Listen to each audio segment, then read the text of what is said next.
Hello, everybody. Just gotta fix up the webcam. Make sure I look beautiful as always. Bum, bum, bum. Okay. Let's go. Let's do this. Hello. What's up, everybody? What's up? A good shepherd here. What's up? How you doing, Trilo? Juan. Sorry if I messed your name up. Or Juan. Second like, first like. Appreciate it, folks. Thank you. Feedback Friday. I'm in Chris Brown's body. Whatever floats your boat. Friday night, do what you want. Fix your hair, darling. What a Waters. Waters was first on the Twitch. By the way, we're streaming on both Twitch and YouTube. So if you can't see the chat in either of them, that's we're on both. So one chat might die and then the other chat might not die. That's typically how it works. How's it going? How's it going, Waters? How's it going, everybody? What's going on, Emmy? When the server do you post your art? It's pretty simple, folks. Basically, you do this. I'll show you. Come to the Discord. Come to the Discord server, just like this. Here we go. Go down to the feedback section, wherever that is. And then just type your little post, attach your artwork, click new post. You do a title. Make sure you click this, the Feedback Friday tag, otherwise I will not see it. And we probably won't see it today anyway, because we have quite a big backlog of things to get through. So maybe in the upcoming weeks. So you might not get feedback today, but if you are looking for more frequent feedback, we do streams on a Monday and Wednesday on Twitch. We do streams on a Monday and Wednesday on Twitch, and you can, if you get enough channel points, you can just request feedback, get that directly as well. So yeah, you can also just put it in here and people will give you feedback anyway. Sometimes it's not that active, so if you want to like generate some activity for your feedback, you can tag the very helpful @ArtHelper role, where members of the community have assigned this role to themselves. So you can basically just go, help, I need, my art sucks. How do I fix, how do I fix my art @ArtHelper?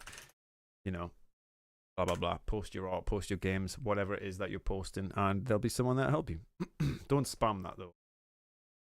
What's going on, Silex? What's going on, Mr. Wizard, the sequel? Hello, what's going on, Dylan the Eye? Hello, Comrade Philos. Cheers, mate. Good to see you again. Want to wish you a happy new year. Hey, happy new year to you as well. Never too late. What up, Blizzard? Like, how you doing? How's it going, everybody? What's up, Marge? How you doing today? Shining as usual, as always. As always. How you doing, Marge? Let's just jump right into it. This is how it works. Let's go. Let's make sure I'm on the tag. We are. Feedback Friday. Let's just start. Probably got a good hour and a half. So I think actually we got through quite a bit last time. Where did we end up? We ended up here. So we're not too far from the top. We're quite far from. How many we got? 4, 8, 12, 16, 17, 18, about 19 or 20 to get through. Can I have a donut? Of course. What up, Marcus? How you doing? What's up, Silex? Hello, hello. Can't do the water right. Looks like this person's already got a bunch of feedback on this, so I don't think I'm going to need to add too much. So, by the way, how this works is if you post some artwork, not everyone gets equal feedback either. Like, if I feel like I have something to add to it, then I will say it. If I don't, then I'm not going to say anything because I'm not going to waste people's time. So, here we go. Can't do the water right. I've tried several variations for the water, but none of them fit the design. I need a little help. Guess what I'm going to say here, folks? What is the number one thing that I say whenever you struggle with a particular thing? Does anybody know what it is? First person in the chat gets 10 points. First person to say gets 10 points. If you struggle with making or drawing anything, what do you use? Zai on the money. Ding, ding, ding, ding, ding. Silex not so long after, and Markissa. Pudnik as well. Waters. Reference, everybody. Add UFO. Add UFO is a close second. Yeah, you can add UFOs if you like, but reference is the one. Reference is the one. UFOs is more of a like, it's more of a final touch, finishing touch. But here's some good. Look at this, Juho as well answered. Get some reference first of all, obviously, Juho. There's some step by step. I would be careful with these ones, right? So here's a little thing about reference. It's something we can talk about. Be careful with people's reference. When they are this is basically style reference, okay? So there's two different types of reference. And let me show you what I mean with that. There's reference where you're basically taking the interpretation of somebody else, right? And that's what I'm going to coin as style reference. So this one right here counts as style reference.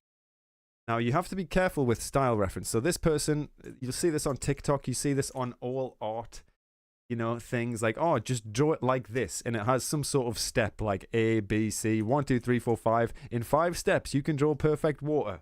You know what I mean? But what this doesn't take into account, what style reference doesn't take into account, this is nice, by the way, this is a nice styled water. And if you're looking for specifically this style of water, then yeah, that works very, very well. But what this doesn't take into account, or what you got to be careful of, this is someone's interpretation. Yeah, somebody has already seen this. Somebody's interpreted somebody's interpreted thing that you're trying to learn. Whereas you're going to get a much more unique style through getting your own interpretation. So how do you get that? So one is the style reference, and that's you're basically looking through somebody else's eyes. They've already figured out the steps for you, right? So that goes through, you know, X starts, and you're actually looking at Y, whereas they have done all of the work, basically, and turned it into a formulaic answer.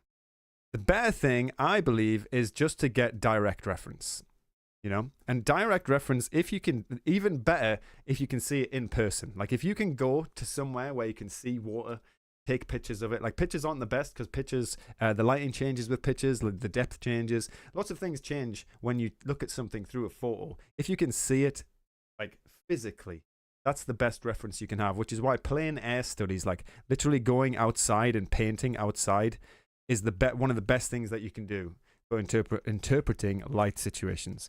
But second best is probably just taking a look at a photograph, even though the lightings will be different, everything like that.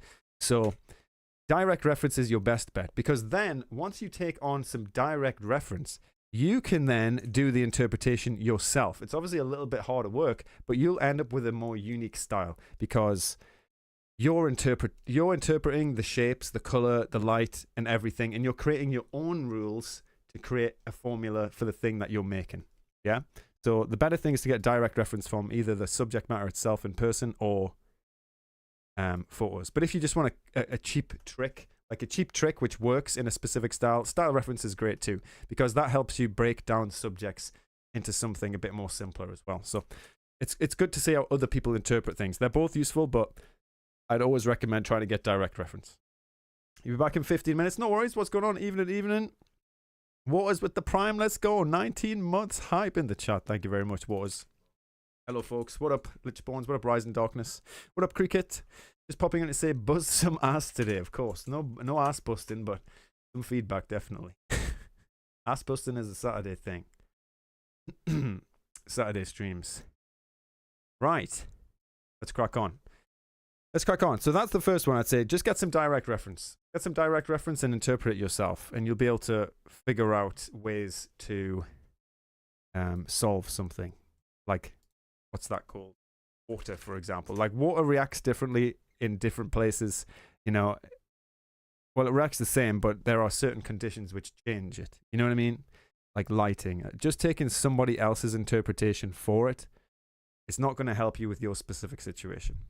And it's not going to help you learn, really. It's not going to help you learn the behavior of the thing. Because if you learn the underlying behavior of something, then you can apply it to more situations than just some cookie cutter 1 + 2 + 3 + 4 + 5. You know what I mean?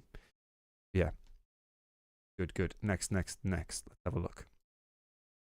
Hype in the chat. What up, Giga? Okay, where we at? Next up, we have a piece somewhere in here. Screenshot number 2. I think we've already seen this. Oh yeah, we already went through them, so we'll skip all of them. We'll skip all of these. So we'll skip this, we'll probably, do we need to skip this? For this game, I aim for something atmospheric and immersive. Yes, I think we've looked at the similar styles of this, so we'll skip that for now. Let's move on to this. We're trying to make a little animation of a rocket launch in stage separation. Any feedback? And yeah, let's have a look. What are you doing, Uncle? We are giving feedback today, Giga. We're giving feedback to people's artwork. Can't actually see this animation. I think it just stops at like the 3rd frame. At least to me it does. If anyone else wants to check this out, you know what helps with animation? If you don't know how to animate something, or if you want to see specific stages of animating something, guess what you can use as well? I should just get like it. I should just like draw this on my head. Reference. Animation reference is important for everything. UFOs, again, yes, UFOs, of course, especially space themed stuff. But reference for animation is there's a very simple process for making literally anything. UFO would fit there, definitely would. So basically,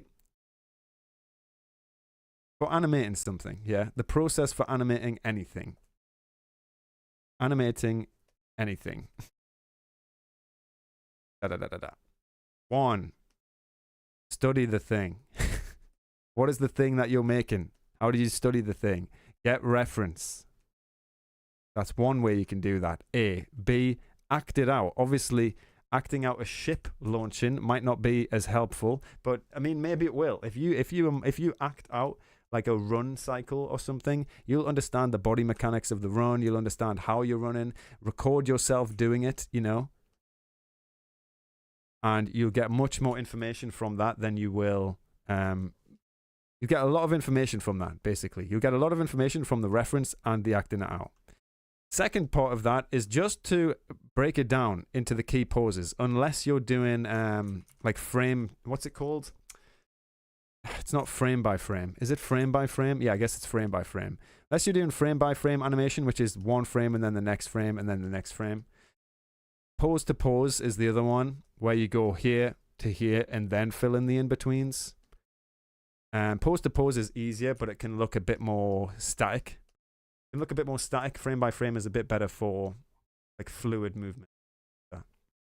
But study it, get some reference, act it out, record it, and then start to make it. But when you're making it, think of the 12 principles. Now, if you don't know what the 12 principles of animation are, I have a video on the 12 principles of animation, which explains every single one of them. Things like time and things like exaggeration, follow through, overlap. It sounds like you're on the toilet, but it isn't, you know. Isn't it called something like straight ahead? Yeah, that's it. Straight ahead. That's the word I was thinking of. Not frame by frame. It's all frame by frame. Straight ahead animation. That's the word I was looking for. Thank you. Straight ahead. Just call it SH. Straight ahead animation. Thank you, Dylan. Appreciate it. Just make a rocket at home. Super easy. Yeah, build the rocket first and then launch it. There you go. What up, everybody? What up, Aiden? Aden, how you doing? I call you Aiden there. First, I make it in a reference or sketch in a paint software like Creator, then I use Sprite. Pixel art is easy and hard, and that's the same thing with every creativity. What up, Nemphis? How you doing today? Yeah. There you go. That's how you animate literally anything. So far, I think this animation is looking good. I think this animation is looking good. You've got the launch. What I would probably do with this is increase the frames of the starting here, because the rocket just kind of like smoke and fires up at the same time. But if you've ever seen like a rocket launch, you'll notice that the smoke billows for quite a while before it launches off, because rockets are quite heavy, right? Rockets are quite heavy. It takes a lot of power to get them into the air. So you'll notice like it's a slow animation curve, right? It starts off slow and then gets faster, faster, faster, faster. It doesn't just rise up like that, kind of like a fighter jet does. Or, you know, you've seen those fighter jets which just lift off the air. Or like a drone. If you imagine a drone is quite light, they lift off quite quickly. How do you make an animation smooth? You make an animation smooth. You don't even need a lot of frames to make an animation smooth. It's mostly about the transitions between frames, your in-between frames and things like that. For example, if you do this, and this is frame 1, and then you have frame 2 here, that's going to look kind of janky. Literally adding one single in-between stretched frame, like smear frame, exactly, Lizard. Adding one single smear frame will make that smoother, because it looks like you're going from point 1 to point 2, you know? Put that 2, that's frame 3. And then obviously you play with the timing. So if you want it to ease out a little bit, you would have a couple of frames. Maybe you'd even have some anticipation first. You'd have some anticipation where the ball kind of comes back a little bit and then like slowly comes out and then again eases in after hitting the point. Depends on the type of movement that you want, right? If you want something which is very robotic, and again, check out my animation tutorial for this. All of the information's in there that you need. If you want something very robotic, then yeah, A to B works very, very well because it'll look very janky or it'll look very stiff, you know. Whereas if you want something smoother, then play with the timing, have easing in, easing out, exaggerate, smear frames, all that kind of thing. Check out the animation tutorial. I'm not going to go through it all in one stream. So useful. Thanks for telling. No worries. Okay. Next up. Need some need some feedback on this video, which is a short animation. Let's have a look. So I've actually given feedback to this, or I've thought about this at least.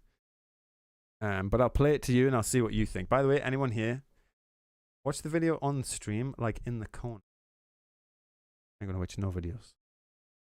Just watch it yourself.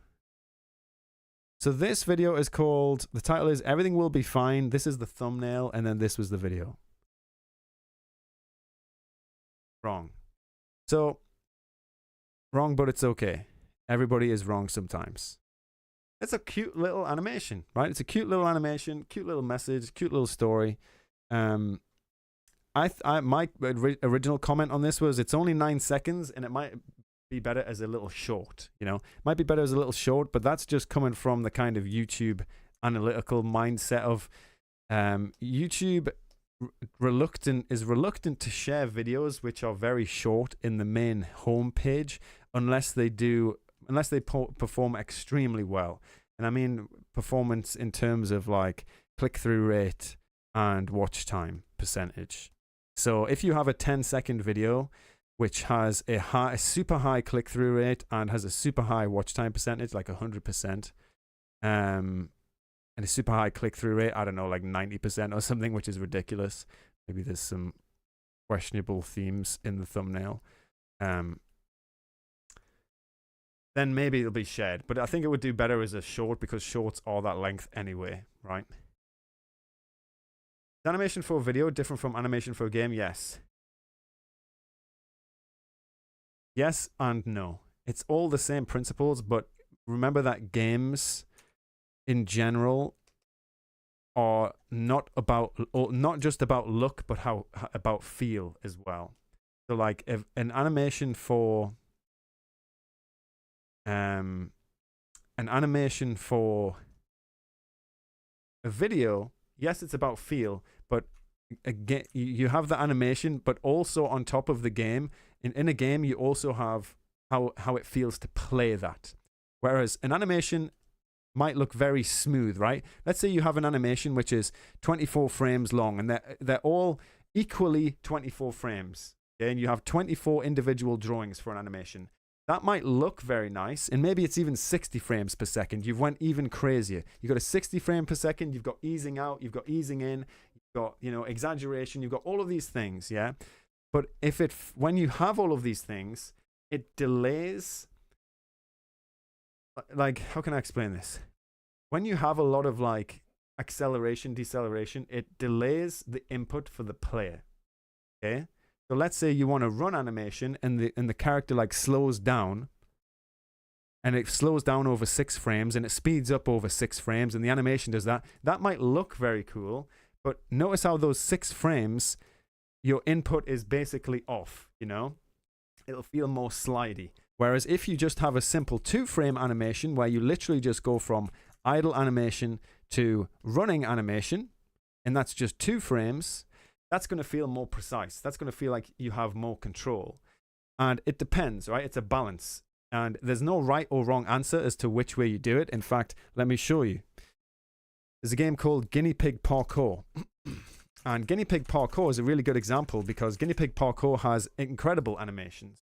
You know, the person who's making it, Jeff Mum, has went out of their way to create one of the most insane looking animated games ever. Look how fluid this movement looks. Like, look how crazy that looks. But look how many frames of animation there is. And I haven't played this. I haven't played this game, but to me, I would expect that because of the amount of drawings per animation, I would expect it to not necessarily be less precise, but I would expect it to feel a little bit more floaty. Whereas you compare it to something like Super Mario, for example, like some of the older Super Marios, like Super Mario 3 or something, yeah. Guinea pig, yeah. Where the frames are literally like two frames of animation. It looks more precise, right? And the actual movement in that game is kind of floaty anyway, or it did feel floaty to me. So there's a difference, but looking better does not always equal feeling better, you know? Looking better, looking smooth does not always equal feeling smooth. And with video games, there's a balance, you know? There's a balance between something looking smooth and feeling smooth, and that depends on you. What about games like Hollow Knight? Hollow Knight doesn't have that many frames either, I don't think. I think they've prioritized their game feel over having super expressive animations, which I think with a lot of games which are precise and precision based, that's probably a smart move. Yeah. Wish I can tell my boss this. He has the mindset, the more frames the better. It should be smooth if you're going for something realistic. Yeah, and realistic doesn't always mean fun, though. And that's the thing to watch out for. Realistic doesn't always mean fun. This is something I saw Gabe Newell talk about, actually. If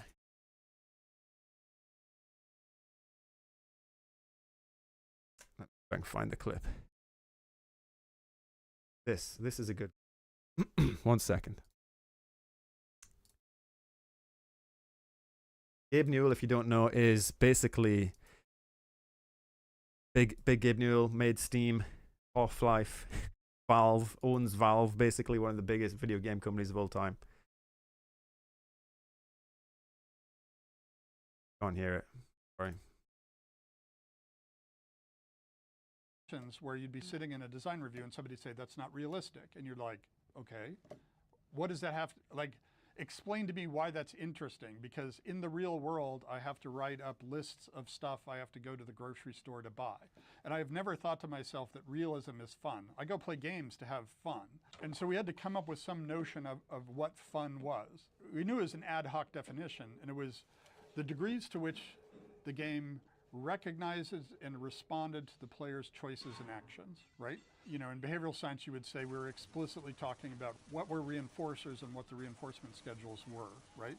At that point in time, that was a useful way of making design decisions. This whole documentary, by the way, is great. They talk about Half-Life when it was the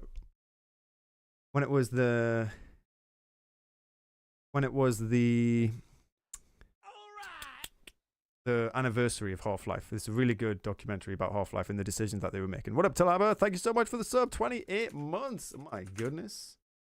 That is insane. Hype in the chat for Talaba. Thank you so much. How are you doing today? I think the game Inside has some smooth animations and feels responsive. Let's have a look. I haven't played it myself, so I couldn't tell you. Happy belated birthday. Thanks a lot, Talaba. I appreciate it. You're into game dev, so I'm asking so many questions. That's fine. I don't mind questions. Questions are fine. Questions are good. Let me get, I've seen Inside. It's a lot like Limbo.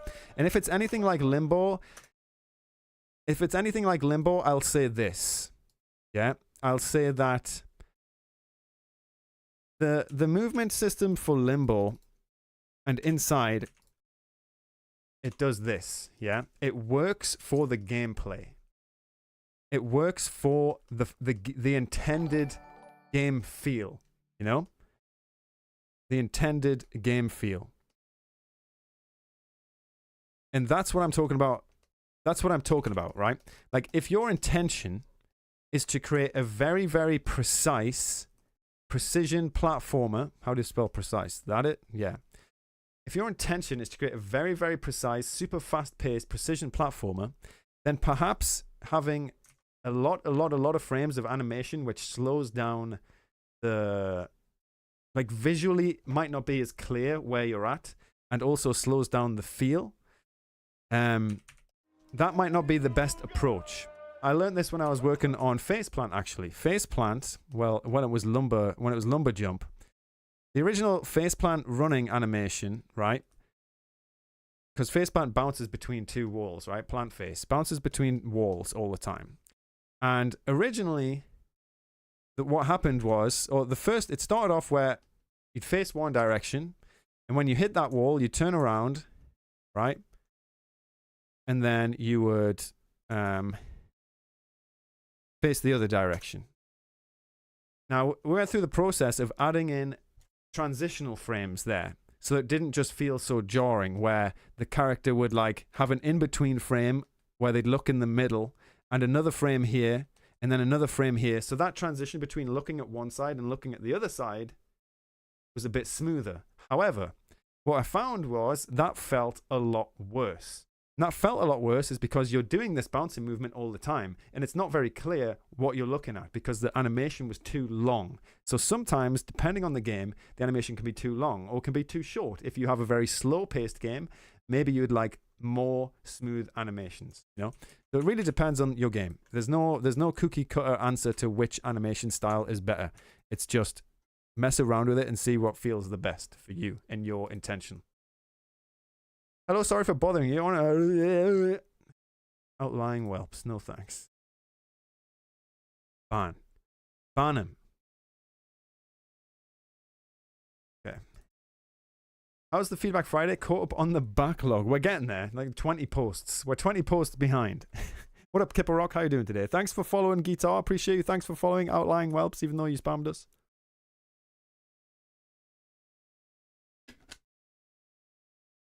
Okay. It's Saul. What up, Feather Walk? How you doing today? So, yeah. To finish off with this bit of feedback, yeah, I think this video would perform better in terms of a short, but I also think there's one more piece of advice that I would give on making any sort of video and making anything is just value, you know? Think to yourself, like, what is it? This is one thing that I thought about with like making videos, which kind of changes your mindset with the type of stuff that you make. And you want people to watch your stuff. And again, this is a balance between wanting people to watch your stuff and making the things that you want to make, right? It's about value. And when you post something, this is how it works. This is how YouTube works, right? There are a bunch of thumbnails on the screen.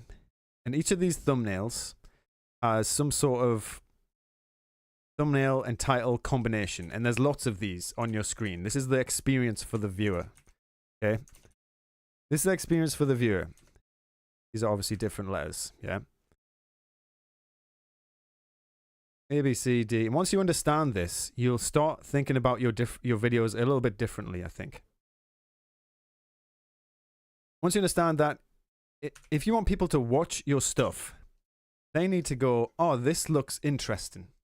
You know? This looks interesting. Enough for me to click on this out of all of the other ones. Because let's say they click on C, right? Let's say they click on C. Yeah, half of it is taken up by shorts now. You've got even more competition. It's even worse. The app, my phone app, automatically opens up into shorts as well. So it's even worse for long form videos. But basically, all of these videos are your competition for getting someone to click on it. Because if your video is in this lineup, right? If your video is in this lineup and someone scrolls past it, guess what? That's your click-through rate going down. Somebody is not clicking on your video. So there has to be some value in them clicking on your video. And if you can't provide that value in the thumbnail and the title, you're going to have a low click-through rate. And if your click-through rate's low, YouTube's not going to recommend your video because it's like, well, people don't really want to watch this. So the next time they share, next time they have a bunch of feed like this, your video is just not going to be on there. They're just not going to share it. And they test it every now and then. They test it every now and then with different audiences. It's based on the algorithm of like, such and such watch this, they might like this, blah, blah, blah, blah, blah. You know what I mean? So there needs to be some inherent value if you want people to watch it. Now, things like short animations, they are difficult I'd say short animations are difficult to build a base audience off because there's what if I did provide a lot of value, but then why does my click-through rate not increase? Because you're not convincing people that it's valuable enough, basically. You're not convincing people that it's valuable. That's what this is for. You can have the greatest video in the world, right? But if you're not convincing people in these two things, the thumbnail and the title, then it doesn't matter because they're never going to watch it. The only way that video would grow would be organically through word of mouth. Now, that only happens, a video only happens and is spread organically through word of mouth and by people sharing it when the video is absolutely incredible. And if the video is not absolutely incredible and like, you know, share worthy, then it's just not going to grow. If your video is not share worthy and it's not clickable, your video is just not going to do very well. However, if you have one of them, if your video is very shareable, then it might do well over time. Yeah. But if your video is very clickable and very share worthy, you have the potential to go. How that works. I have to run off. I'll stick around longer next time when I'm less busy. Hey, no worries, Talaba. I hope everything's going well. It's good to see you. Good to see you. Hope to catch you up next time and ask you some questions about how things are going. Keep us updated. Have a good rest of your night. Appreciate you jumping in and for subbing. Appreciate you. That's how YouTube works. Yeah, that's how YouTube works. So basically, make the title "Watch This or Else," and then you'll lose millions in your title. So it's not as easy as that as well. It's not as easy as that because there's things called clickbait, right? Clickbait is a thing. And clickbait is a bad thing. There are two types of clickbait. There's good clickbait and there's bad clickbait. Bad clickbait, yeah, is something which is trying to entice people falsely. So let's say there's a picture of boobies in this one, yeah? You've put a picture of boobies here and you go, oh my God, these are huge, yeah? Oh my God, so big or something, right? That will get a lot of clicks. It will. That will get a lot of clicks. Why? Because it's enticing for a lot of people. However, does the next question that you have to ask is, does the content of the video match your title and your thumbnail? If the answer is no, guess what happens? Your watch time plummets. People are not going to watch the full video. So it's not just based on the click-through rate. You can increase a click-through rate really easily by putting something provocative in there. However, if you do that, you're reducing the watch time. And YouTube goes, this video was clicked on a lot, but they're not watching any of the video. Therefore, let's not share it with anyone because it must be clickbait. Must be bad clickbait. So what you have to do is you have to think of a way, okay? You have to think of a way, and this is just marketing, right? You have to think of a way to exaggerate the content of your video in a way which seems appealing to most people. And that's how you get good clickbait. You know?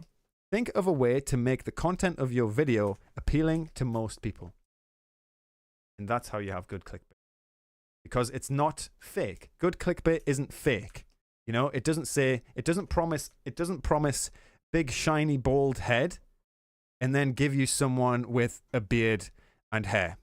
That's bad clickbait. You know? Good clickbait is, oh my God, the shiniest bald head in the world, and you actually provide the shiniest, baldest head in the world. That's good clickbait. However, you also can't exaggerate in terms of like capital letters and stuff.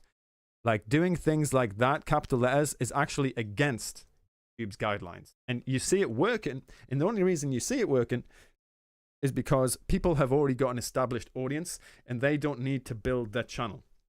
And it's very different. YouTube's very different if you're building a channel versus whether you are an established channel. So there's a lot when it comes to videos. It's not as simple as just upload video, do well, you know. There's a lot that goes into the stats behind everything. Then why don't I make my video 1 second short? Because that's not just based on click-through rate and watch percentage. It's also based on watch time. Because think about this. What does YouTube want? Right? What does YouTube want? YouTube wants people to stay on their platform for as long as possible. Why does YouTube want people to stay on the platform for as long as possible? Because the longer that people stay on the platform, Yeah? The more advertisements they show to people, the more advertisements they show to people, the more money they make. Yeah?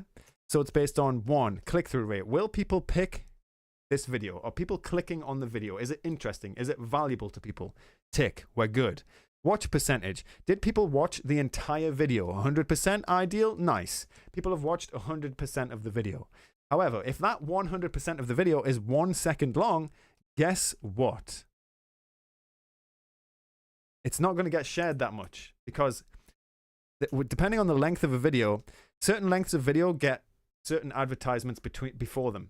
Like longer videos over 8 minutes, long form videos can have mid-roll ads. Videos over 8 minutes with mid-roll ads, guess what? That's more money for YouTube. So if there is a video which has watch percentage isn't even really a thing, right? It's all watch time at studios. Yeah, it's not even really watch percentage. They don't really care about that. But it does. I have noticed just from my own stats that watch percentage, which is over 50%, is typically a good indicator of like strong video performance. That's what I've noticed from my own stats. Anything, if it's less than 50%, then what I know, what that tells me generally is that click-through rate might be, I might be fooling, I might not be exaggerating the right thing in my thumbnail and title. That's what that teaches me. Not necessarily to do with the success of the video, at least for me. Ads, don't you have ad block? No. Watch ads on my channel only. 15 months on the way to 18 months. Let's go, Frick. Hype in the chat, my friend. Thank you so much for that sub. I appreciate you. A legend. Rome is a dome on Earth. Yeah, exactly. Then why are there people who do all this but still don't succeed? Who? Tell me who. Tell me who's doing it. You could give me any channel, right? You can give me any channel and I'll tell you what they're doing wrong. if they're not doing something. You can give me any channel and I'll tell you what they're doing wrong based on the stats. I mean, my channel has a very cool edit. Show me. Link me. Feedback Friday.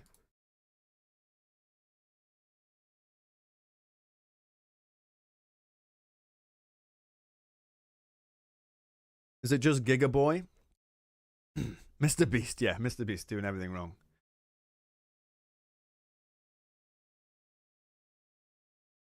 Use Tampa Monkey to fight back. What's Tampa Monkey? YouTube's at war with ad blockers, yeah.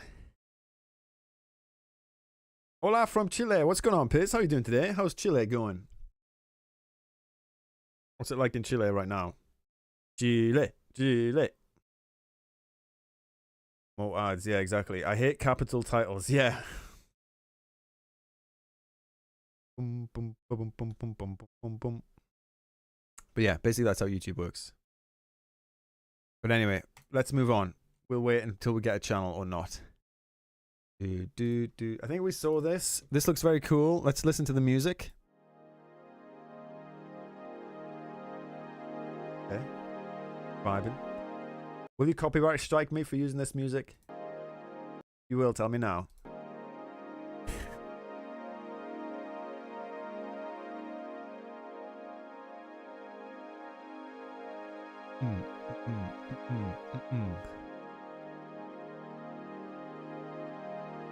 Very chill. I think it matches the vibe of the image. Imagine floating through the water with this, definitely. Nice chords.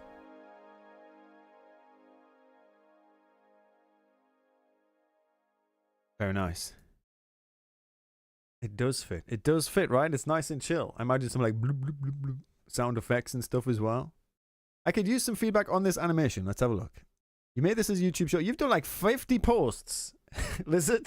50 posts. Supposed to be looping, has 1,000 views. Personally think it's great. Let's have a look.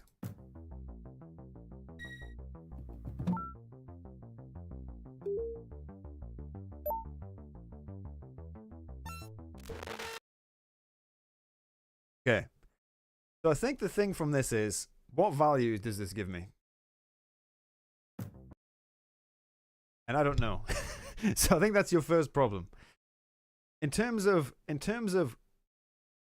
okay, this is something I need to talk about. In terms of quality, yeah, this is something I've learned about recently. Visual quality of that video, it's fine. The visual quality of that video is not only fine, it's overkill. In my opinion. It's overkill. Why? Because it's lacking, in my opinion, with substance. It's lacking in value. You know, it's lacking in something that makes me think, makes me learn, makes me laugh, makes me cry. There's no real value there, you know, for me. Maybe it is for someone else. Yeah, it just doesn't really make any sense. You know, I don't really know what's going on. It was a waste of my time, right? And that's what you need to worry about when it comes to value. That's what value means, right? You need to value other people's time, yeah? You need to value other people's time, and you do that by providing some value, you know, providing something which either informs, you know, some sort of tutorial does that, entertains, and those are the two ways. Those are the only two ways you can provide value. Informational or entertainment. Now, entertainment, that's going to depend on the person, right? Someone might find something entertained. Someone might find something informative, you know. But, so you're saying there should be quality and quantity? Yeah, there should be something substantial in the video. But guess what? You don't need... A lot of beginner artists get caught up in this. And I just said I've just learned this because I'm going through this at the minute, where you do not need visual quality. Right? This might seem counterproductive, but you do not need visual quality. It helps massively. Don't get me wrong. It helps massively, and it's going to help you with marketing. I'm not saying it's useless. It definitely isn't useless. It will help you massively to have visual quality. It'll spread your work much, much quicker. But if you have actual substantial quality to the video, right? If you have something of pure value, you know, where it's just super informative or super entertaining or super unique, that's going to hold more weight than something which is just visually decent looking. You know, if you have both, now it's harder, right? It's harder if visual quality, getting something which is high visual quality is difficult, right? Why? Because lots of things are very, very good looking these days. You know, the bar for visual quality is really high. Like the bar for something which someone looks at and goes, wow, that looks great. You know, that's very, very high. You know? Do I have an example? I do. One Punch Man. Boom, boom, boom, boom, boom. We've talked about this recently. Find it. So this is the example that I give on this. Boom, boom, boom, boom, boom. Second.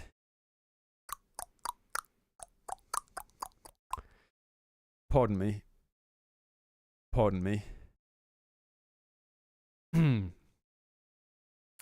Okay, this is the image that I want to look at here. In terms of visual quality. Now, can you, if you create something which has insane visual quality, can you, like if I post something that looks like this, right, is it going to get a lot of likes? Probably, because it's kind of an insane anime kind of cool stuff. Yeah, it's cool. One Punch Man, if you don't know, One Punch Man is an anime. It started off as a small online comic by a creator who just had this story to tell, right? This is what the anime looks like. This is what the anime looks like. This is what the manga it looks like. Yeah? And that looks great. Incredible drawing. This is what the original online web comic looked like. This. Okay? It's not bad. There's a lot of style there, you know? It's not super bad, but it's not this, you know? The difference, it's not this. Okay? It's not this. So where is the value in this? What is the, you might look at this and go, oh, it's super poor quality. It is such a good and unique story idea, which is so fun and so good to read that it does not matter. It does not matter. People read this, and it built up a huge following to the point where they could begin to develop it into something which looked like this. You know? You are an individual human being. You are not Studio Ghibli, right? You don't have 190 employees who can draw a full animation, yeah, of absolutely beautiful backgrounds and beautiful animations. You are not that guy, unfortunately for you. You know, nobody is that guy. Maybe there's some absolute psycho out there that does some stuff like that, but they're very, very rare. So if you focus more on the substantial quality, the uniqueness, and you can do both, by the way. You can just focus on creating something that looks like this. However, it would have to look like this. You know what I mean? The bar is high. The bar is high for visual quality in terms of like what people will look at and go, wow, this is amazing, you know? And it doesn't have to look like this in terms of like traditional. There's lots of different styles. There's unique ways to draw, but I think showing something which is unique, you know, I think showing something which is unique visually is much, much harder than just having a unique idea and bringing that to light with something that looks like this. It doesn't have to look like that. It can look a little bit better. It can look a little bit worse. It doesn't matter. It's mostly about the value that you're providing. So when I look at the video that you shared with us there, I think this video is standing alone just on its visual quality. However, it doesn't have any other quality to it. In fact, I'd say the timing on it is quite slow. Like before we even get to any text, that's 1, 2, 3, 4, 4. 4 seconds before the little dude says, hey there. That's 4 seconds of my time that I don't know what the fuck is going on. You know, that needs to be quicker. It needs to be quicker if you want people to stick around. And then it just has no content, you know? You have any advice on how to catch someone's attention quickly? Yeah, don't waste their time. Don't waste their time and get to the point, basically. That's why you see this generic formula. And guess what? That doesn't always work. There's this generic formula on YouTube that you'll see, and I've done it before in my past videos just to test it out, where basically you have the hook at the start, right? The hook, and then you get into the content of the video. The hook is the thing which goes, look at this thing. You know what I mean? Like that's like, look at this really quickly. And it's not just like a look at this. A hook is a very difficult thing to create. Like a good hook is a very difficult thing to create. It's something which grabs people's attention, but doesn't spoil anything, and also doesn't waste their time, isn't clickbaity, isn't a way, you know. You have to kind of draw people in, you know. You have to draw people in. And a hook isn't necessarily one of those like, in this video, we're going to do this. That isn't necessarily a hook either. A hook can be slower paced. There just needs to be some tension there, you know? Tension is a good way to build up a hook. Something which invokes curiosity, you know? Something which someone goes, oh, you know, this is interesting. You know, this is really interesting. I want to see what happens next. That's what you're trying to do, right? You're trying to build up as a storyteller, You're trying to build up as a storyteller the reaction of, I want to see what happens next. You know, this is the entire Lumber story. You know, the entire Lumber story is I've got a little dwarf. Yeah, there's a little dwarf character, and his house has been set on fire by this dragon. That's enough of a story hook for people to go, what happened? What happened to the house? How do we get let's go get the dragon. Like, what the heck's going on? You know, that's enough. That's enough. Don't you hate how you have to wash the dishes every day? I used to as well. Yeah, exactly. Is washing the dishes a chore? Check this out. You know, like, it's easy. It's not easy, actually. It's actually quite difficult. It's a skill in itself. It's marketing. And people think this is like trashy or whatever. It's literally just marketing. Like, it's marketing skill. You know, how do you, the reason this is so important, right? The reason this is so important, you have to think of the internet like this, and kind of like what we did before. This is the internet, yeah? Each of these dots represents 100 people. Okay? Let's just say that. Each of these dots represents 100 people. So if I just spam all of these dots everywhere, That's the internet. Okay? And in these 100 people, there are people, these blue dots, which you can't see because I'm absolutely terrible. There are yellow dots of individuals. And each of these yellow dots of individuals is a person holding up a sign going, look at me, look at me, look at me, look at my thing, look at this thing that I'm doing. Spend time on my thing, you know? And in order to hook people in, if they want more red dots surrounding them and looking at their thing, you have to give them a reason why. You know? You have to give them a reason why. Why should I be looking at this? You have to make them curious. You know? That's how that works. What's your favorite color? Green. Was a long feedback session. What up, Memphis? There's a lot of movies that start with a big action piece and then you see 1 month. Exactly, Sean. That's a really good example. You start off with a hook. It's like one of the best hooks I've ever seen is one of the best hooks I've ever seen. If you haven't seen this, just go watch the first 20 minutes of The Boys. Go and watch the first 20 minutes of The Boys. If you've seen it, you'll know what I'm talking about. It has a very, very good hook. It has a very, very good hook. It has some tension at the start, and then it hits you like a truck. Very, very good. That's enough. The first 10 minutes of The Boys is enough was enough to make me watch the entire series. Because I was like, wow, this I've never seen anything like this. That's got a really good hook. The problem with knowing this about media is that you start to look at videos and movies and everything in a completely different way. Hey, I'm a big fan. Where can I share in the server a little video of my starting work on NES-inspired game? I want to have feedback to improve my work. Where can I send this little video, please? You put it in feedback. We might not get to it today because there's a lot in the backlog. There's a lot in the backlog. It's in the feedback channel. Put in the feedback. Hits you like a train. Yeah, hits you like a train. Yeah. Spoilers. Prison Break has great hooks. Yes, Prison Break's very good as well. You don't always need to have that formulaic hook either. Like, it's enough to have slow building hooks as well.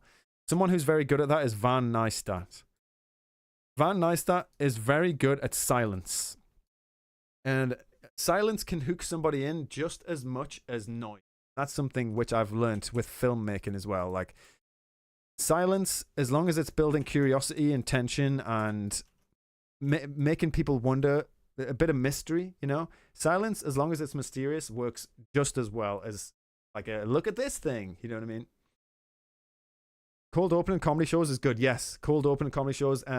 What else was good at that? The Office. The Office had very good opens, like little comedy skits before the actual show started. They were really good. A little bit of a laugh, so you go, I'm in the mood to watch this, you know? I'm in the mood to, and it's everywhere. It's absolutely everywhere. Because without it, people wouldn't watch the thing. So let's move on. Basically, you post it in the Discord channel. Post it in the Discord channel and make sure you're using the Feedback Friday tag. We might not get to it today because there's a backlog of things, but we will get to it eventually. If you are looking for feedback more regularly, we stream on Monday and Wednesday on Twitch. Keep doing the Wednesday swear thing.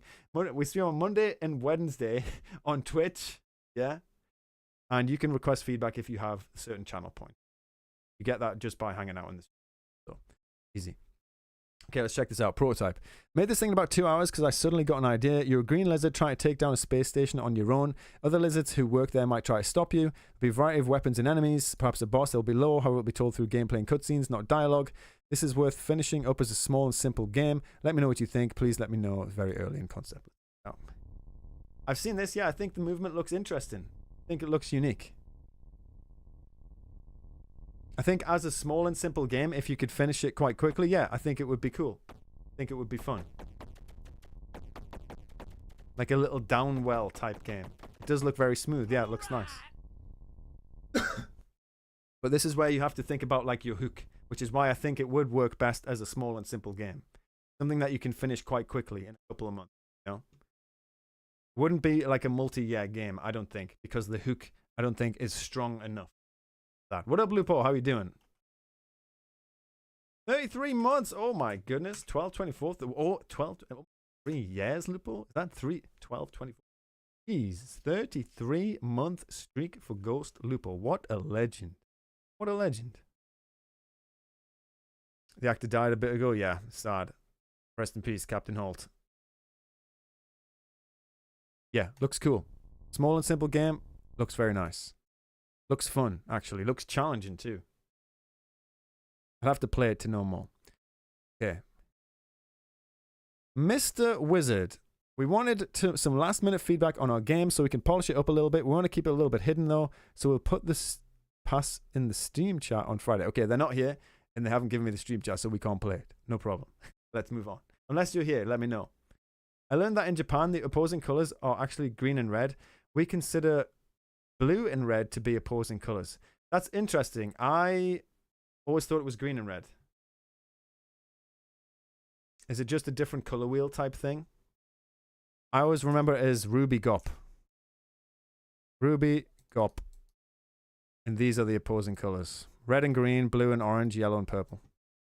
But I think it depends on the color wheel, because there are lots of different color spaces as well.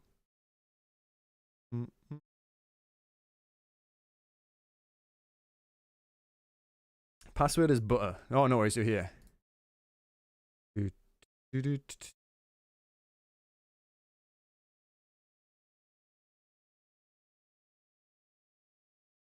Oh. Game where you jump and stuff. Let's have a look. Yeah, but it has. What has? Here's Insight. Let's check it out. We've played this a couple of times, so let's give our final feedback on this since it's before release, or probably after release at this. Have you released? How did it go? You have 27k ball bucks. What should I spend on? Save it for gamba. Save it for gambling. Western countries, yeah. I think it depends what you've read. I was always taught red and green. I did not release yet. We need some more time. Got you. Click to start. Let's go.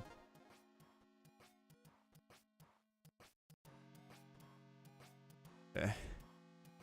So, I will say, which mode do you want me to play? It feels like you want me to play arcade mode because of the exaggeration of the title. By the way, will you copyright strike me for the music? I hope not.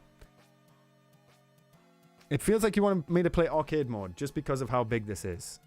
So be careful with your exaggeration of title text. Because this is exaggerated, this feels like the main mode. If this is not the main mode, you might want to change that if normal mode is the main. But you might want to balance that a little bit more. Let's go through the tutorial. Welcome to Insight, thank you. Put your mouse on Slimin. Slimin, what a great name. And drag it in the opposite direction you want to go, okay? The further you drag, the more powerful, spelt wrong, your jump will be.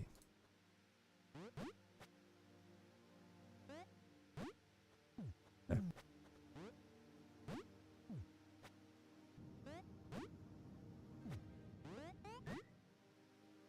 Feels good. So the previous feedback, you can use the bouncing to your advantage too. Okay. The previous feedback that we gave for this game, by the way, was that the control schemes were all over the place. And the fact that you just have, I don't know if you've changed, if you still got it where you can like change the control scheme.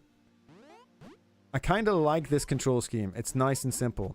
One thing that I will say, like feedback based on the control scheme, I should be able to click anywhere and start the cycle.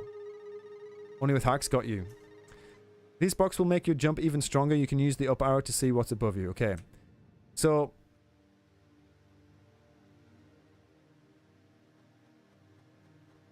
bit of feedback here. When I go upwards and I look upwards, if I let go of the up arrow, it should snap back down to the character. Because I have to click the down arrow to go back down. You know what I mean? That's kind of annoying. I mean, you only have to tap it. It's not that bad. But it just feels a little off. Feels a little off. And the other thing that feels off is I can only start my click jump. I can only start my click jump when I start to click on the character. Now that could be really awkward depending on where the character is. That could be really awkward depending on where the character is. What was I supposed to do here? I wasn't reading. Was I supposed to bounce off this thing?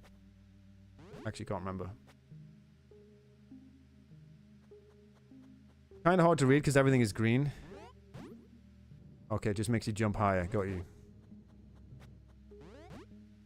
But overall, it feels good. To be honest, it doesn't feel like the jumps are that much different. I mean, that one does. Let me try a different one. So is this blue the whole way, like there? No. So the blue has different levels to it as well. Oh, you can see it in the bottom left. Sorry, folks. You can see in the bottom left that there's a little meter there as well, which is actually really useful. So I can see that full strength blue is there. Lower strength blue is like there. Yeah, it's actually really nice. You don't always need that, like, strength change, I don't think, but it's kind of cool. Kind of cool. Kind of nice. Takes a little while to get used to it. I thought I would hit off that. That's strange.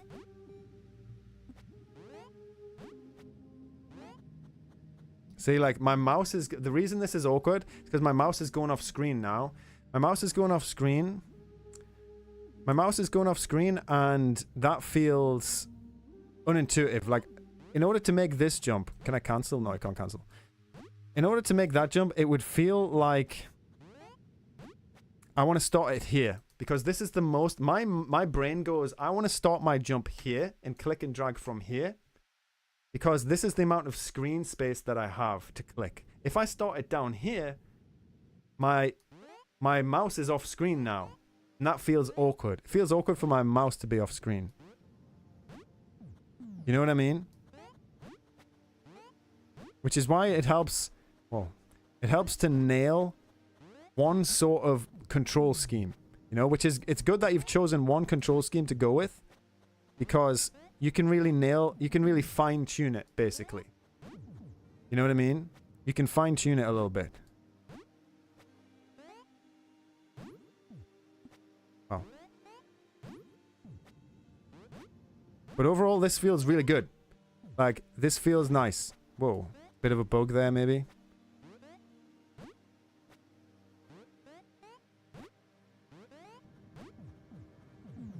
Woohoo! Yeah, this feels good. You can see this being fun to play. Being addicting to play. Compared to your previous versions. Which were maybe not as thought out. Can I just go through this? I can. Fair enough. Easy mode.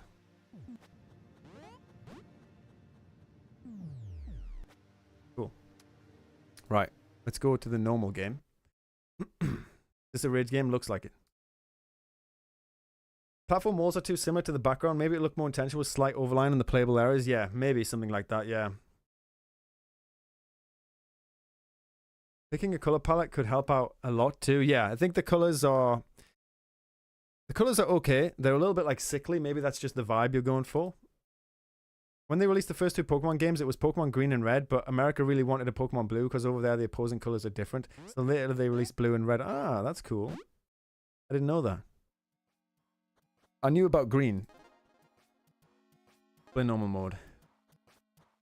The logo's sick. Yeah, it actually reads now. The old logo, it never used to be very clear. I think you might be confusing philosophically opposed colors with chromatically opposing colors. Red, blue, and yellow are primary colors. They stand chromatically opposed to composite green, orange, purple that don't contain themselves. Red versus blue are philosophically opposed, like cold and warm, right? I think the main overlaps between chromatically and philosophically opposed colors are black and white. Okay, interesting. The new game. Yeah, I would make sure your normal game is the thing that is thing that's highlighted here. Can we get some feedback on arcade mode? Sure.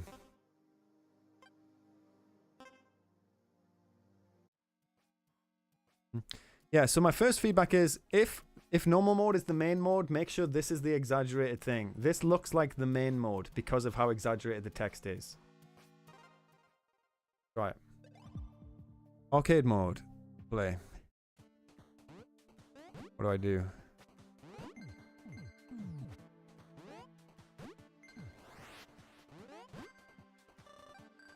Whoa. Text is a little bit difficult to read. Again, if you have somebody who has, you have someone who's dyslexic, they might find this difficult to read. We have mentioned this in the past. You know, it's on your own head. Kind of reminds me of like the background vibe reminds me of like Sonic. What's it? Sonic 3D or something? What the heck's going on?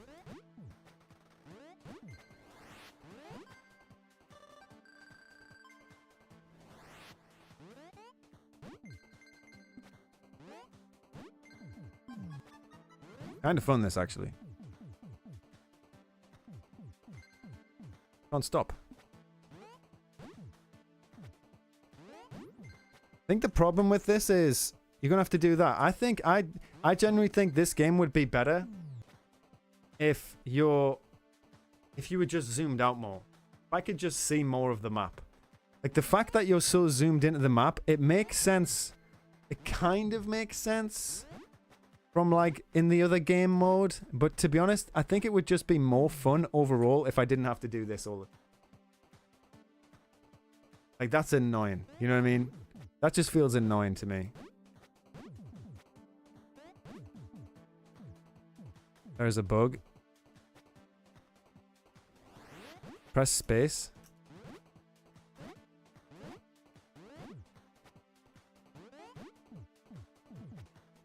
What did space do? Or did it unlock this thing? Still made it. Killed it. Yeah, I think you're... Like, I can't see anything. You know what I mean? Like, I can't see anything. I don't know where I need to go. So, like, I'm not having to look around and stuff. I think your point of view would be much better, especially in this game mode. Like, it was kind of noticeable in the other game mode, but it made sense. But it doesn't make much sense in this game mode because I can't see anything. I don't know where I'm bouncing off to. I can't move right and left. You know what I mean? Your game screen, your game space screen just doesn't really work, you know? It's too annoying. Come on.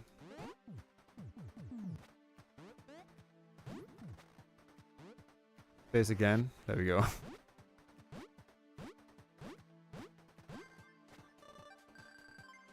Flag isn't spawning anymore? Don't think so. When aiming the slime, you could move the camera that direction a little. That's a good idea, yeah. That's a good idea. So when I'm clicking around... So firstly, I should be able to click anywhere. I should be able to click anywhere to start the drag, because we talked about that before. But secondly, if that's a really good point there, Datmad. If I'm pointing right, I want to be able to see more right. That's a really good idea, yeah. But overall, this is quite a fun game mode. A little time attack, time trial thing. I don't really... It's going to take a little while. I'm kind of stuck here. It's going to take a little while for me to learn, like, what everything is. But it's kind of cool. It's kind of cool.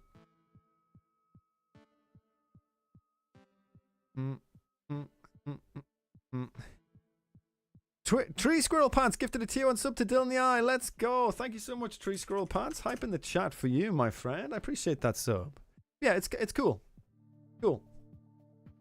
It's cool. It's fun. I think you're getting there, you know? I think you're getting there. I like this control scheme method. Out of the ones that you've had in the past, this is definitely the most fun. And the main game mode, like the kind of Jump King type game mode, that was definitely way more fun this time as well. That was way more fun this time. It felt like I wanted to play more of it. It didn't feel annoying. There's just a couple of little things that I've mentioned, you know, like the UI importance, the hierarchy of importance that we mentioned before. What else? Maybe the game screen and the arcade mode like needs to be further out, or just think about how you can show people more of the screen so they know where they're going. Like, I don't want to have to go up and down, you know? I don't have to go up and down and like have to look at the screen the whole time. Like, that's kind of annoying. If you have to do that all the time, it should just be a thing that doesn't happen. Thanks for subscribing, Jacob. Appreciate you. Soul, can you explain to me what you struggle the most with in Lumberjump? I struggled with level design the most because it's incredibly difficult. But it's done now, so it doesn't really matter.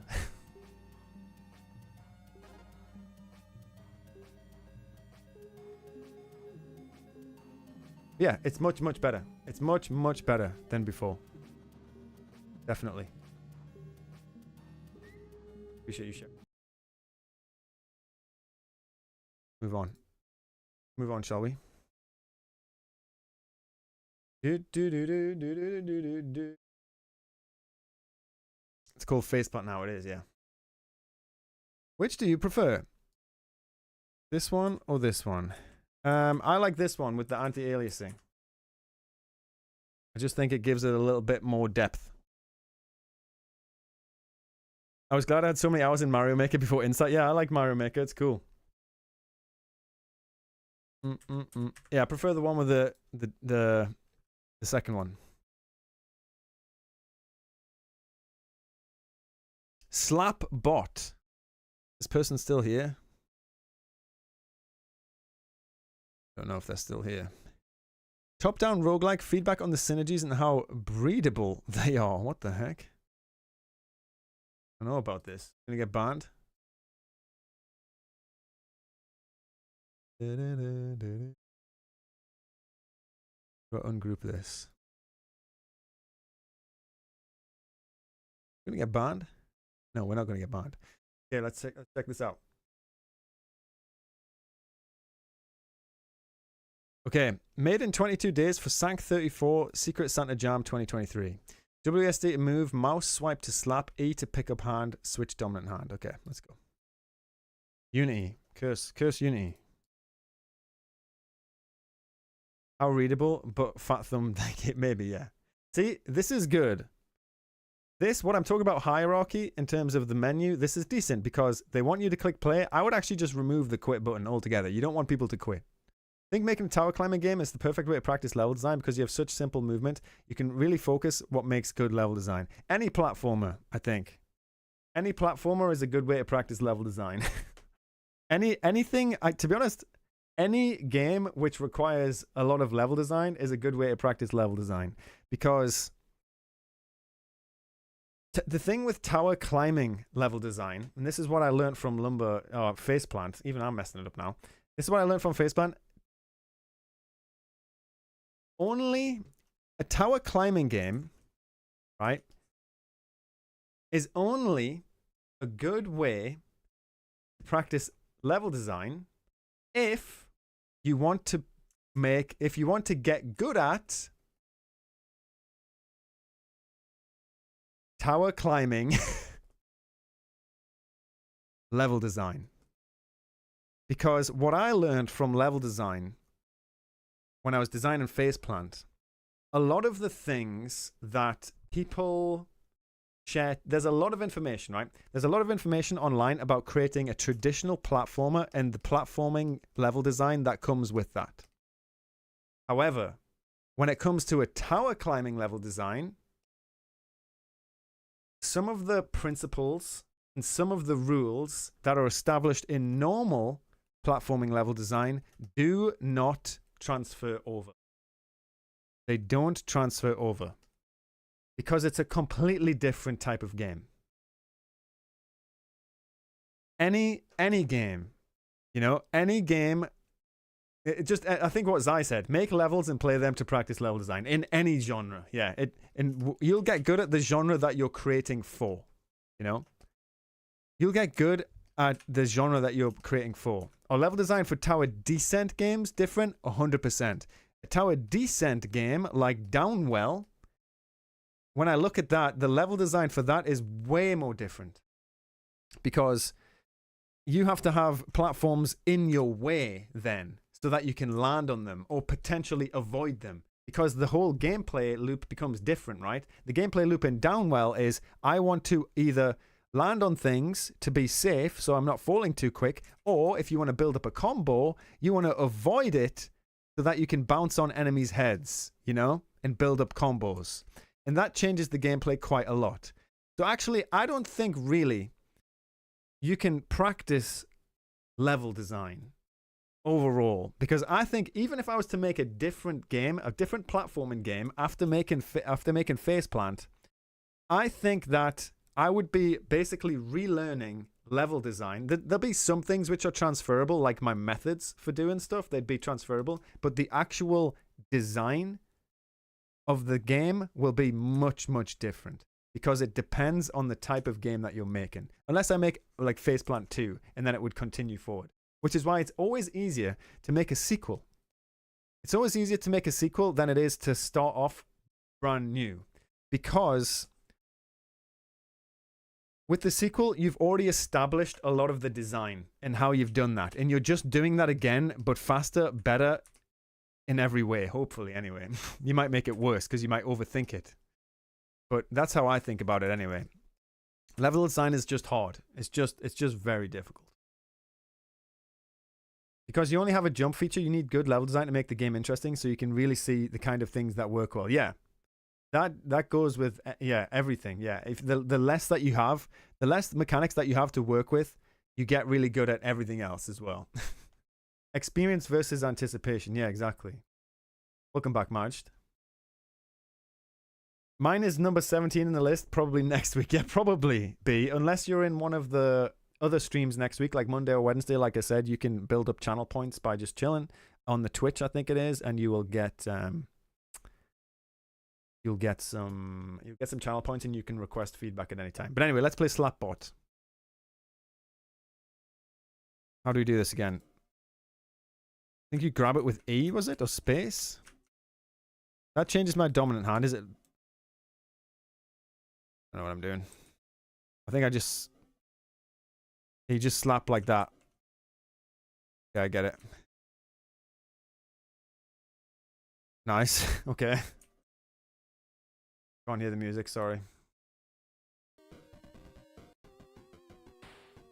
The thing with this design is interesting. Can they shoot my hand? Curious. Let me slap him out of the way. So they can't shoot my hand. Maybe that should be more clear. Maybe it should be more clear where my, like, danger zone is. I know it's the center of my head, right? What is this?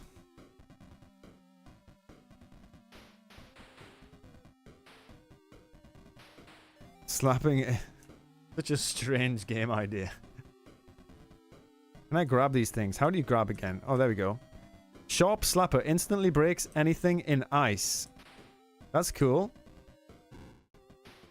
It feels weird to want to run towards these people because there's no anticipation for when they shoot, right? This is a problem, right? Let me pause it. I can't pause it. Quiet. This is a problem with characters that shoot like that. Okay? It's my goal as the player with the hands to run towards this enemy, okay, and slap them with my hands. But that seems counterintuitive. Seems counterintuitive for a character that spawns bullets out of them. And there's no indication. There's no indication when this enemy is going to spawn a bullet out of them. I have to get as close as possible. And at any point, because I don't know when it's coming, a bullet can spawn out of them, and the closer I get, the more dangerous it is. So it seems counterintuitive in my mind to want to do that. A really good example, a really good suggestion that I've just seen in the chat by Frick there, it said, it would be sick if you could parry bullets by slapping them. That is a really good suggestion. Because I think that would change the dynamic enough to where you'd have to time yourself going in so that it's more safe, right? By introducing a skilled gameplay element. Like, yeah, you could run in and try and slap the enemy.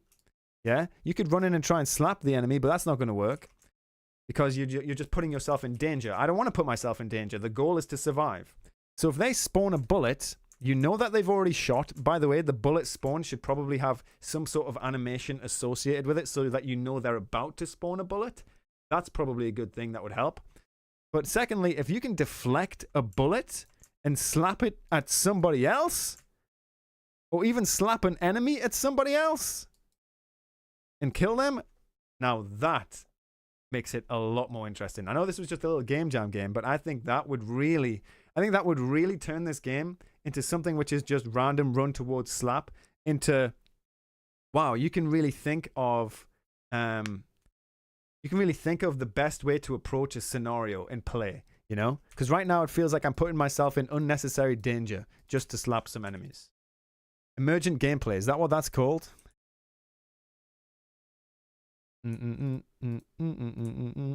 But yeah, that would feel like, right, like, you see what I mean? Like, there's not much tell there as to when I can slap and not. Oh, you can't. There's not much tell there as to when you can slap and not.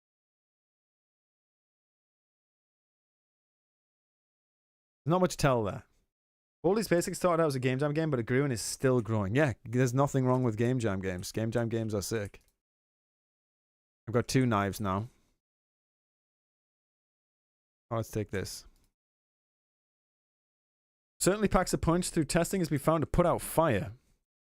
This is cool. I like the fact that there are different fists which change the gameplay and you have to make a choice. I've so far not come across ice or fire. So the actual like hitting mechanic, I don't know, it's not that fun, I don't think. Maybe it would be more fun with parry abilities. But it's not that fun. I mean, probably the best thing to do is just to spin around. Let's just buy something, whatever that is. Oil dropper. When hitting an enemy with a fire attack, create oil. I don't know. Like, maybe the best thing to do is just to do that all the time. Maybe a little map so I can see where I've gone. What the heck? How does that...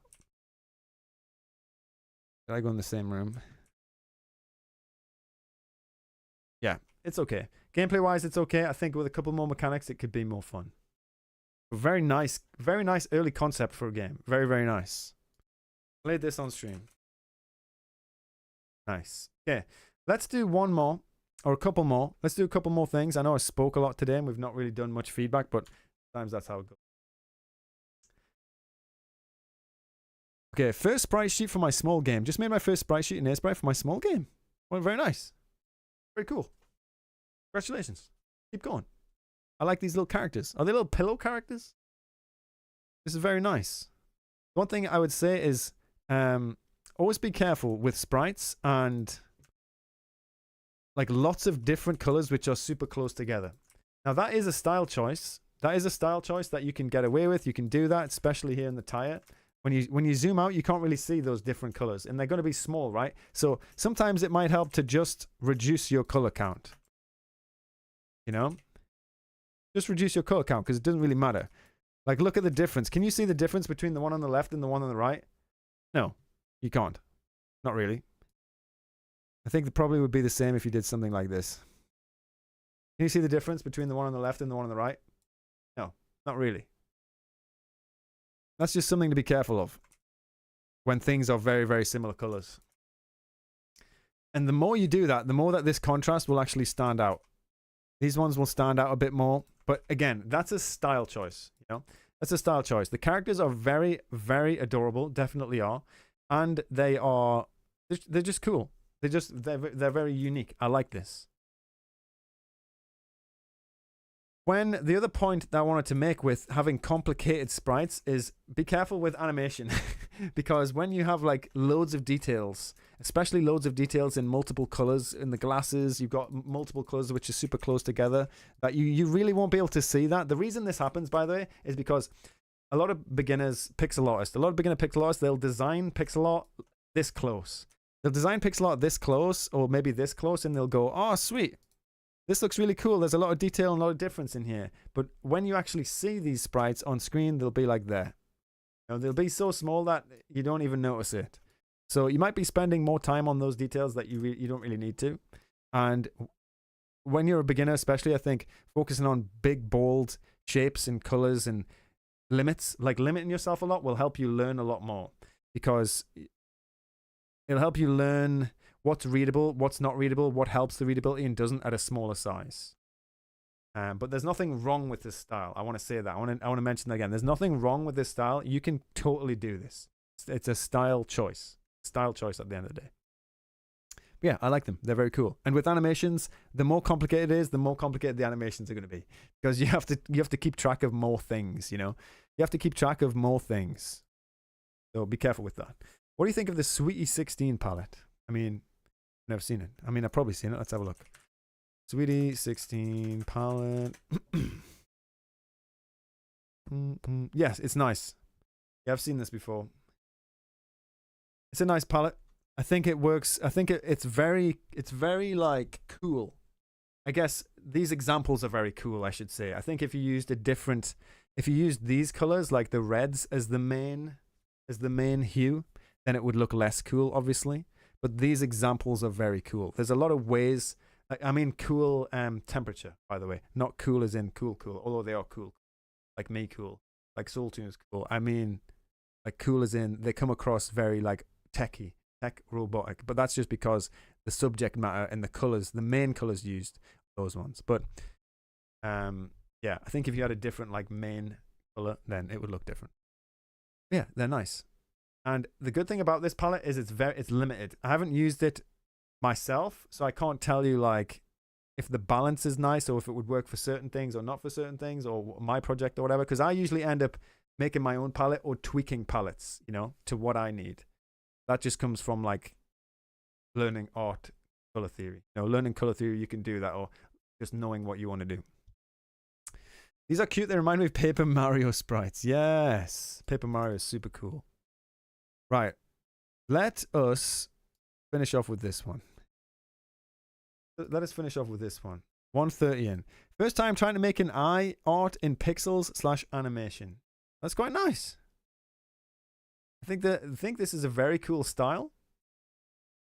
If you want it to look more eye-like, you've obviously got the shape going there. If you want to improve the animation, if you want to make it smoother or anything, like I said at the start of the stream with the other animation one, check out the 12 Principles of Animation video, because I think it could use maybe a little bit of anticipation before the eye opens. Like, imagine if you open your eye, if everyone does it right now, everyone just blink right now. Notice how you can like hold the pose of your eyes being down for like a couple more frames, a couple more seconds or milliseconds, and that might give you a bit more of a natural feel. Whereas it's just like directly opening, But there you go. Sultan has made the best videos. True. There we go. Spoken about on stream. Should make more videos, really. I should finish off the video that I'm making at the minute. What I should do. What's going on, J-Baff? We're just finishing up here, so you're a little bit late, but I appreciate you jumping in. You can watch this full stream on YouTube at any time. There's a lot of things in there. There's been a lot of useful things we've talked about today, and next time we'll continue on from here. Buddy draws some more. We're only 13 days behind. Only 13 days behind now, folks. We're catching up. We haven't got that much to go. We actually haven't got that much to go. Let's go. We're actually doing cool things. We're doing cool things. Let's go, folks. But I appreciate everyone hanging out today. I'm going to go bounce. Not actually bounce. I'm going to go chill. Make some food. Give it a week. Yeah, give it a week. No, I haven't been posting that many videos, so people aren't spamming it that much. No, that's all good, J-Baff. I appreciate you jumping in anyway. Thank you, everybody, for hanging out today. I hope you have a great rest of your night, whatever it is that you're doing. And I'll catch you all next Friday on YouTube and Twitch for Feedback Friday. Or if you're coming to hang out in the streams, I'll catch you on Monday and Wednesday just on Twitch, where we'll probably do some game development or something like that, or maybe not. I don't know. But have a good one, everybody. Catch you later. Goodbye. Goodbye. Peace. Goodbye. Paul, Adam, Gav, Majd, Budnik, Featherwalk, False Bracket, Brick, Nil, Pixel Tool. Buddy. Goodbye.